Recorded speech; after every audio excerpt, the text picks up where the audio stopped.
BVG Ramji প্রকল্প বাতিল করে মনরেগা পুনর্বহালের দাবিতে রাজ্যে আন্দোলনে সামিল হয়েছে প্রদেশ কংগ্রেস। ইতিমধ্যে ইস্যুতে গণ অবস্থান পালন করেছে প্রদেশ কংগ্রেস।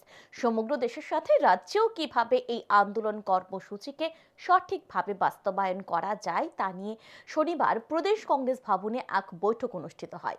বৈঠকে পৌরোহিত্য করেন প্রদেশ কংগ্রেস সভাপতি আশিস কুমার সাহা। উপস্থিত ছিলেন বিধায়ক সুদীপ রায় বর্মন, প্রাক্তন প্রদেশ কংগ্রেস সভাপতি পীযূষ কান্তি বিশ্বাস সহ অন্যান্যরা। তবে দীর্ঘদিন পর এই দিনের বৈঠকে দেখা যায় বিধায়ক বীরজিৎ সিনহাকেও। প্রদেশ কংগ্রেস সভাপতি আশিস কুমার সাহা জানান, সর্বভারতীয় কংগ্রেস কমিটির নির্দেশে 10 জানুয়ারি থেকে 25 ফেব্রুয়ারি পর্যন্ত মনরেগা বাঁচাও সংগ্রাম কর্মসূচি হাতে নেওয়া হয়েছে। ডক্টর মনমোহন সিং প্রধানমন্ত্রী থাকাকালীন সময়ে মনরেগা চালু করা হয়েছে, কিন্তু বর্তমান সরকার মনরেগাকে বাদ দিয়ে দেওয়ার চেষ্টা করছে। মনরেগার পরিবর্তে তারা ভিবিজি রামজি আইন চালু করতে চলেছে। এই আইনের বিরুদ্ধে আন্দোলনে সামিল হয়েছে কংগ্রেস দল।